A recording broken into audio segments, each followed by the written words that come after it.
La rune Thurissa. Voyons tout d'abord sa valeur phonétique, qui, pour les francophones, est parfois compliquée. C'est en fait un TH comme en anglais, avec la langue entre les incisives, ou alors, dans ses variantes, comme un D très léger. The, mais en aucun cas the, comme ont tendance à prononcer les francophones. Ça n'a rien à voir avec The Voice. Dans toutes les langues germaniques, le nom de cette rune signifie le géant, sauf en vieil anglo-saxon où le nom de la rune signifie épine. En norrois, la langue des Vikings, le nom Thurs signifie également géant, mais avec une connotation clairement négative, c'est-à-dire qu'il fait référence à un géant dans son aspect destructeur, tel qu'il a survécu à l'origine dans le concept d'un troll. L'ancien nom viking fait également référence à une connotation sexuelle, mais dans un aspect là aussi complètement négatif. Nous reviendrons sur cet aspect un peu plus loin. Il existe de nos jours la fâcheuse tendance à associer cette rune au dieu Thor, mais nous allons voir que ce lien est juste un aspect très secondaire de la rune. Car l'aspect principal de cette rune réside dans le symbolisme qui se rattache au géant. Car tel est le nom originel de cette rune. Les géants sont des êtres primitifs doués d'une force extrême. Ils sont les créatures du chaos primitif, celui qui régnait à l'origine des temps. Les géants sont antérieurs aux dieux eux-mêmes. Les géants existaient avant que ne règne l'ordre divin. Les géants sont imprévisibles. Ils relèvent complètement du chaos, l'obscurité qui régnait aux origines. La nature même de la rune Thurissa est dangereuse et très agressive.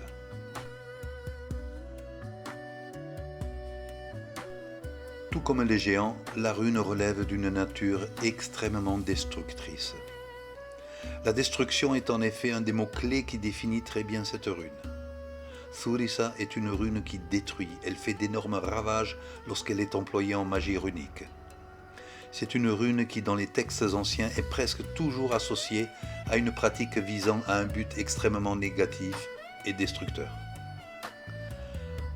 Le chaos et la destruction générés par les géants des anciens récits, bien que ravageurs, apportent aussi avec eux les germes d'une nouvelle vie appelée à renaître de ses cendres. La puissance de cette rune est comparable à celle d'un séisme ou à celle d'une éruption volcanique. Les éruptions volcaniques sont des images qui définissent bien cette vision des temps chaotiques, ces temps antérieurs à l'ordre divin des choses. Nous retrouvons avec cette vision destructrice des choses une approche typiquement païenne, celle des cycles naturels de la vie, de la mort et de la renaissance. Après une éruption volcanique, petit à petit renaît la vie de ses cendres. La conception païenne de la vie s'articule autour de cette idée fondamentale des cycles. Rien n'est éternel, contrairement à la vision typiquement monothéiste de la vie. Une vision où tout est linéaire. Chez les païens, tout est circulaire. Un arbre meurt en automne puis renaît au printemps. Telle est la véritable loi de la vie, telle que nous l'enseigne la nature. C'est un renouvellement permanent qui se nourrit du chaos. Il se régénère en lui-même, provoquant ainsi un éternel retour des forces chtoniennes obscures, des forces nécessaires afin que puisse s'accomplir la roue des cycles naturels. C'est bien là une symbolique intrinsèque à la rune Thurissa. Les géants détruisent, ils n'aiment pas l'ordre, ils sont ennemis de l'ordre, mais leur destruction, sans qu'ils en soient conscients eux-mêmes, participe au renouvellement naturel et cyclique de la vie et de l'ordre. Sans automne, il n'y aurait point de printemps.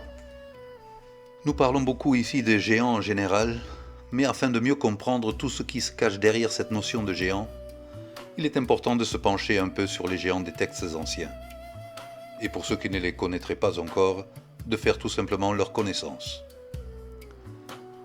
Comme nous l'avons déjà vu pour les deux runes précédentes, la vache cosmique Audhumla est l'être primordial qui a permis qu'apparaisse la vie.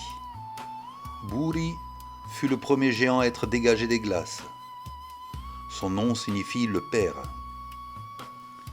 Le second géant portait le nom de Bur. dont le nom signifie le fils. D'autres géants voient le jour, entre autres Bolthern, dont la fille s'appelle Bestla. Et c'est elle qui s'unira à Bur pour enfanter une nouvelle race, celle des dieux. De leur union, en effet, naissent 3 dieux, qui sont Odin, Vili et Ve. Un autre géant des premiers temps et de grande importance est Ymir. Il est né de la rencontre du monde de la glace et du monde du feu, de Niflheim et de Muspelheim. Il fut alimenté par la vache cosmique. Il est désigné dans les textes anciens comme le père de tous les géants, les Rimthursar, les géants du givre. Ymir possède un aspect hermaphrodite. Il est la version nordique de l'autre géant des origines, Twisto, celui de la mythologie germanique continentale rapportée par Tacite. Dès le début des temps, les dieux sont préoccupés par l'ordre. Ils cherchent à mettre de l'ordre dans tout ce chaos primitif. C'est d'ailleurs un des fondements de toutes les traditions païennes où le mal absolu et le bien absolu n'existent pas. Mais où par contre on retrouve toujours cette lutte de l'ordre contre le chaos. Odin, Vili et Ve abattent le géant Ymir. Ils le mettent à mort afin d'établir l'ordre dans le monde.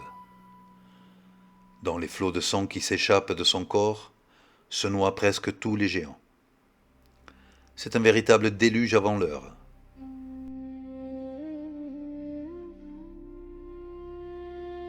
Puis Odin, Vili et Ve traînent le corps d'Ymir jusqu'au grand gouffre originel appelé Ginnungagap, pour créer le monde en soi. Avec son sang, ils font la mer, avec sa chair, ils font la terre, avec ses os, ils font les montagnes, avec son crâne, la voûte céleste, avec ses cheveux, les arbres, et avec son cerveau, les nuages. Parfois, il existe aussi certaines unions positives entre divinités et géants. Il y eut même des mariages. Certaines de ces unions sont connues dans les textes mythologiques, tels que Njörður avec la géante des montagnes hivernales Skadi, Freyr avec Gerdr, la terre-mère,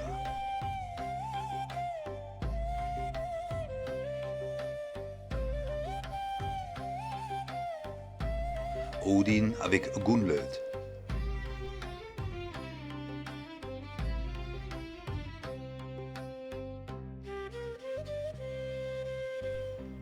Mais en règle générale, la relation entre Dieu et géant est presque toujours conflictuelle, et même très violente. On retrouve par exemple le conflit entre le géant Hrungnir et les déesses Sif et Freyja. Le grand spécialiste entre guillemets des relations violentes avec les géants est sans aucun doute le dieu Thor. Thor voue une haine féroce pour la race des géants. Son racisme a une raison principale qui est celui du maintien de l'ordre divin. Il est le garant et le protecteur d'Asgard. Il est le grand guerrier qui protège le monde des dieux et celui des hommes. On le voit dans une quantité énorme de textes partir en guerre ou en mission punitive contre les géants. Citons ici quelques exemples de ces relations guerrières entre le dieu Thor et les géants.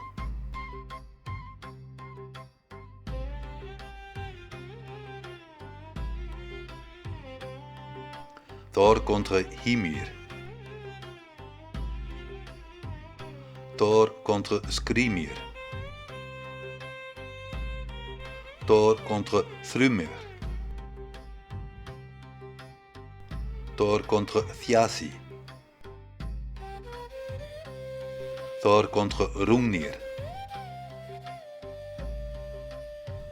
Et Thor contre Thrivalli.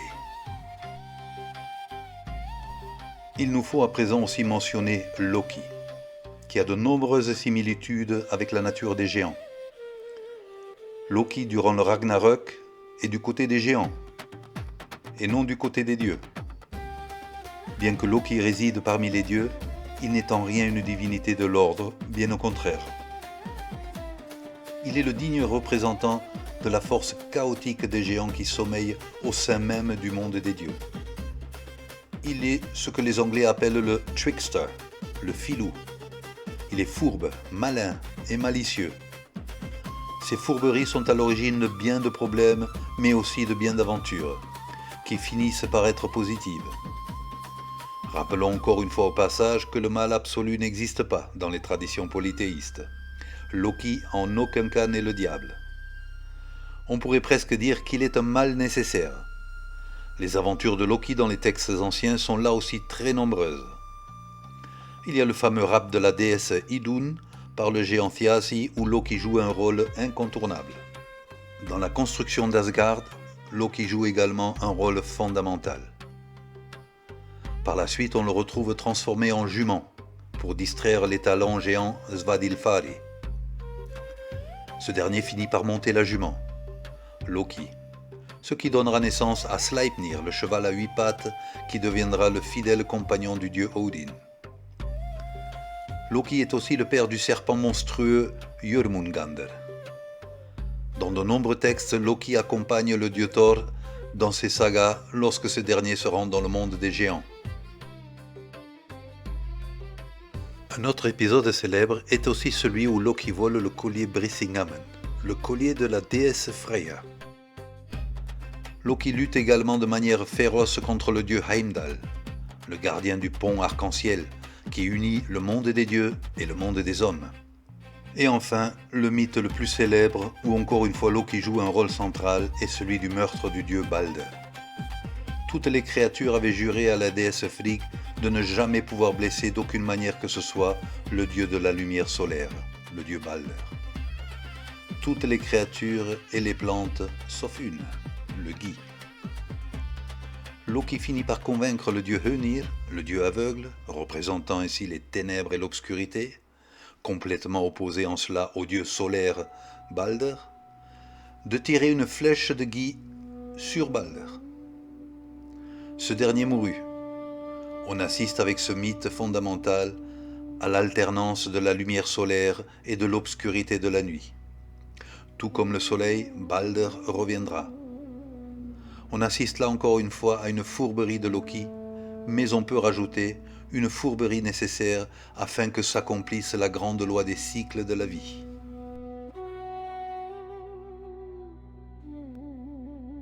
Tout comme la rune Urus, la rune Thurisas est extrêmement dangereuse à manipuler.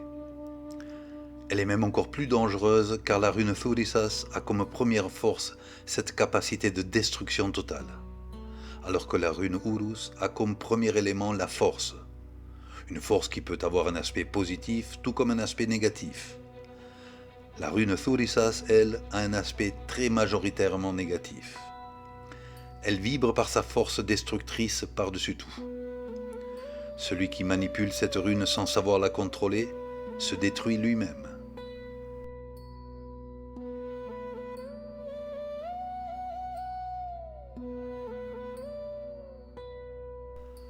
Elle avait particulièrement la réputation d'être dangereuse pour les femmes.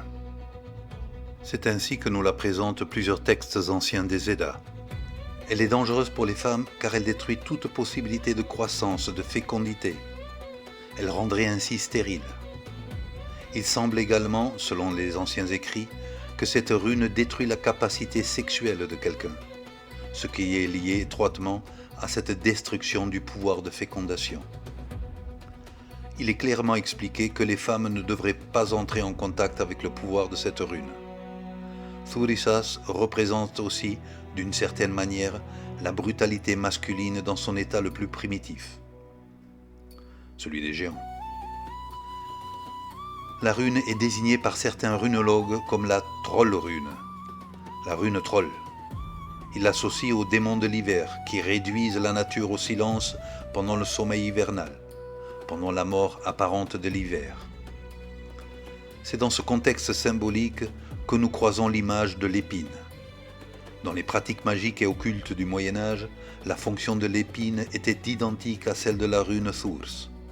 Le graphisme même de l'épine rappelle d'une manière frappante celui de la rune Thurisa. La pointe qui part vers l'avant, d'une manière agressive, dans le dessin de la rune, est tout à fait celui que l'on retrouve dans la forme d'une épine. L'épine des contes anciens plongeait la victime dans une espèce de coma, un sommeil léthargique, ou bien comme le dit si bien la définition du mot coma, un sommeil tellement profond qu'il est une abolition de la conscience. Ce point est justement très important, car il explique bien une des actions fondamentales de cette rune, qui est celle de supprimer l'état de conscience. C'est encore une fois l'image du chaos contre l'ordre. La conscience de ce que nous sommes fait toute notre humanité. Une humanité qui, à son tour, fait que nous sommes partie intégrante de l'ordre divin des choses. Enlever cette conscience nous renvoie de fait à un état primitif sans conscience, qui est justement celui des géants. Cette ancienne pratique magico-religieuse liée à l'épine et à la rune Thurissa a merveilleusement survécu de nos jours dans un conte célèbre pour enfants, celui de la Belle au bois dormant. Rappelez-vous cet épisode de la Belle au bois dormant où la Belle est piquée par l'épine du sommeil, ce qui la plonge dans un état de mort apparente. Le titre allemand du conte n'est d'ailleurs pas la Belle au bois dormant, si l'on traduit littéralement, mais Dornröschen, ce qui se traduit par la petite rose aux épines.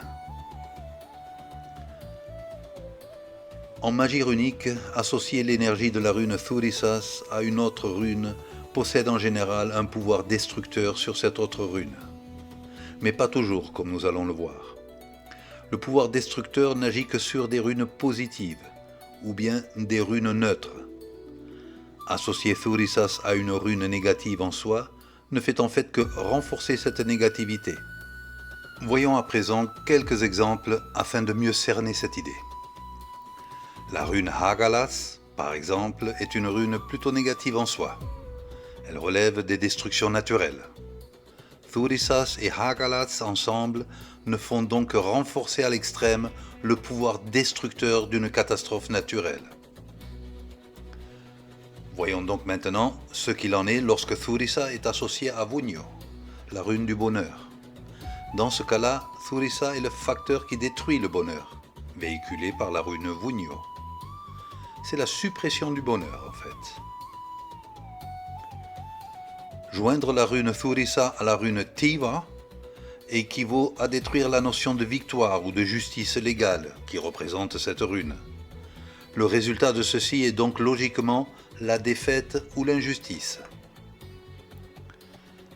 Mettre la rune Thurissa avec la rune Othala équivaut à détruire un patrimoine, quel que soit ce patrimoine. Là, il faudrait voir le contexte. Combiner la rune Thurissa avec la rune Algis permet de détruire toute connexion protectrice. Le rôle de notre rune ici relève tout logiquement de ce pouvoir destructeur intrinsèque aux géants du chaos. Historiquement parlant, c'est-à-dire selon les textes anciens ou les inscriptions historiques, la rune Thurissa fut principalement employée pour des malédictions. Encore une fois, nous devons nuancer, car même une malédiction ne relève pas de mal absolu. En effet, lorsqu'on maudit, le germe d'une maladie par exemple, on participe en fait à une bonne action. Ou encore maudire un grand criminel ne relève pas non plus du mal.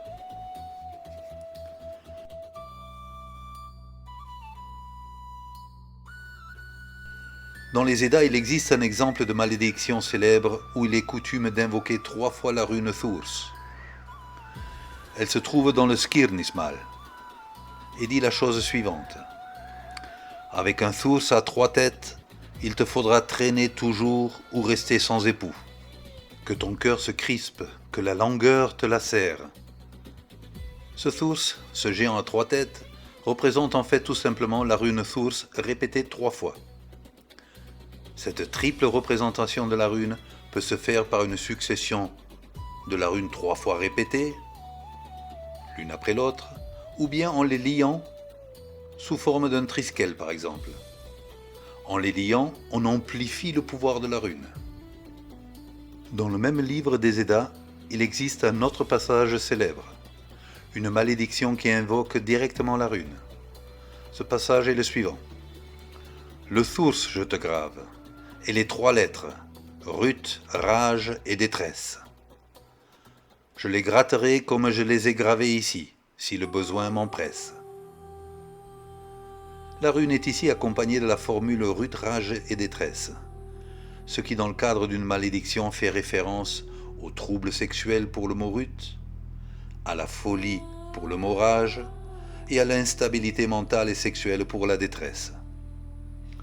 À la fin de cette strophe, la personne se propose, le cas échéant, d'effacer cette malédiction en grattant tout simplement les runes.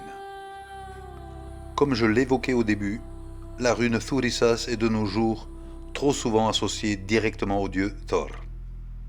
Une association directe et en premier plan avec le dieu est une erreur. Dire de cette rune qu'elle est la rune de Thor n'est pas juste et mène vers des interprétations souvent erronées. Car le dieu est une figure positive. Il est un guerrier qui défend l'ordre divin. Il n'est pas un représentant du chaos destructeur. Et pourtant, il existe quand même une relation entre la rune et le dieu, mais au second plan. Le lien est en fait à faire avec son arme, qui porte le nom de concasseur, Mjolnir. C'est une arme qui détruit, et son graphisme d'ailleurs rejoint quelque part celui de la rune, tel qu'on peut le constater sur ces images. Le marteau de Thor est traditionnellement représenté avec une excroissance, une pointe vers le bas, pointe de laquelle émerge toute l'énergie du marteau.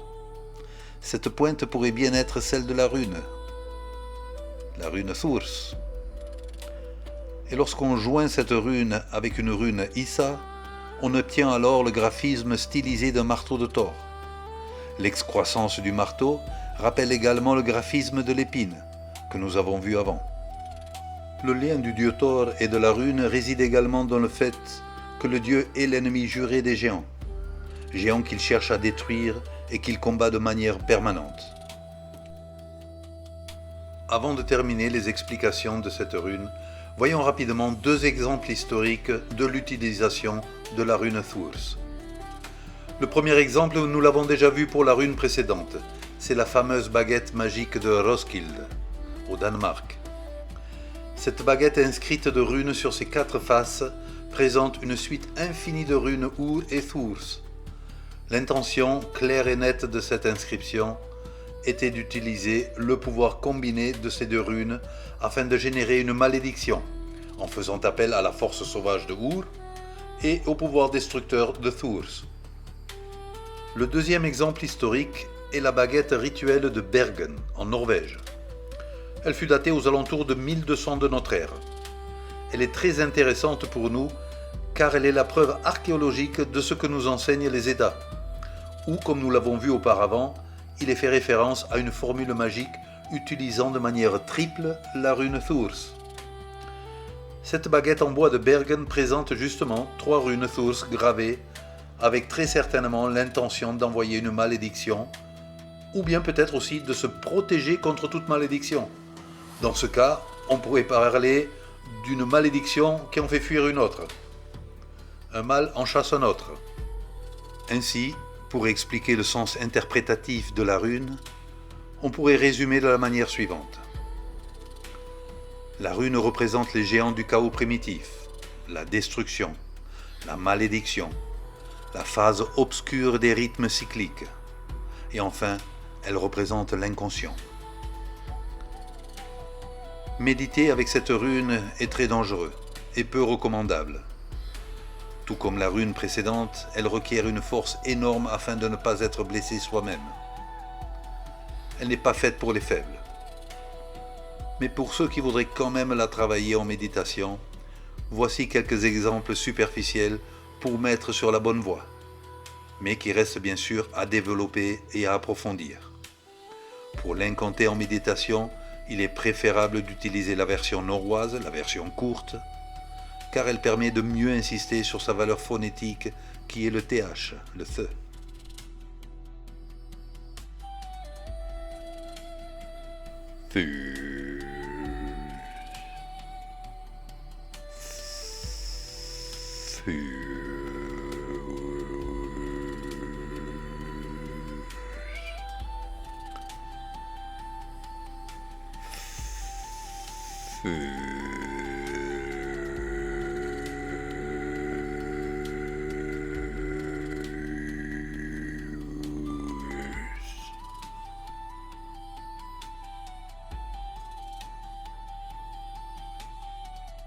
Bien.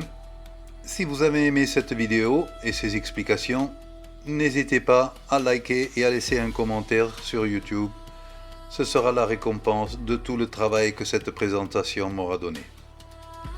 C'est avec plaisir que je partage ces connaissances. Et c'est aussi avec plaisir que je vous offre, comme les autres fois, un chant en norrois parlant de la rune. À bientôt, chers amis, et que les dieux vous accompagnent.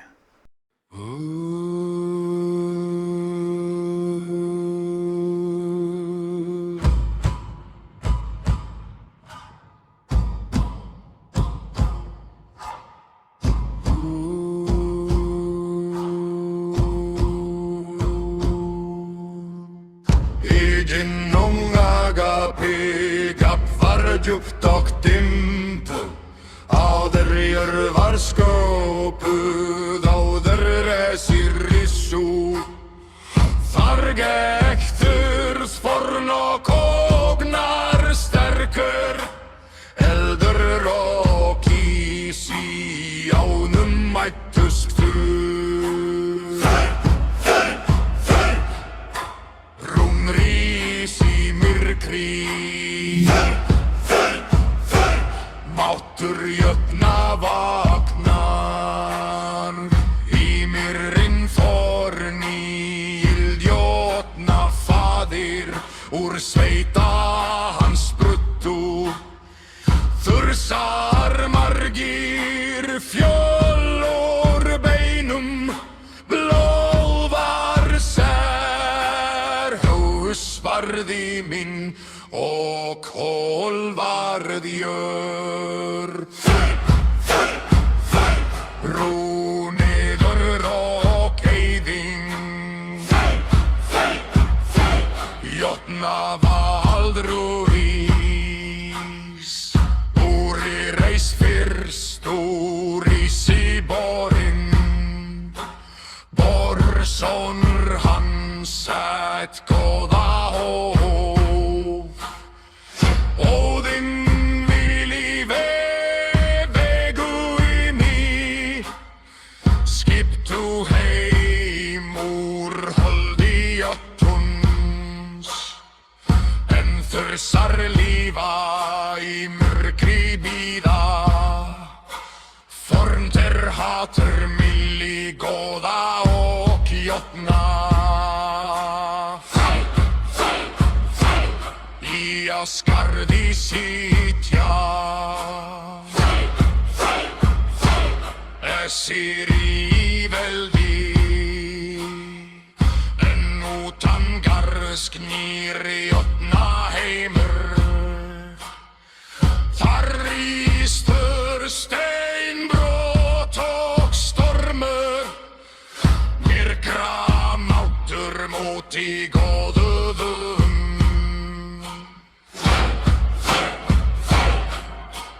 Rúnognar vaknar Brýtur fríð heim Storinn þrúmu Á sverðar heims Luktar mjölni Móti þursum Elding fellur fjöll Kvapna jötna pein Brotna í vigi því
berserker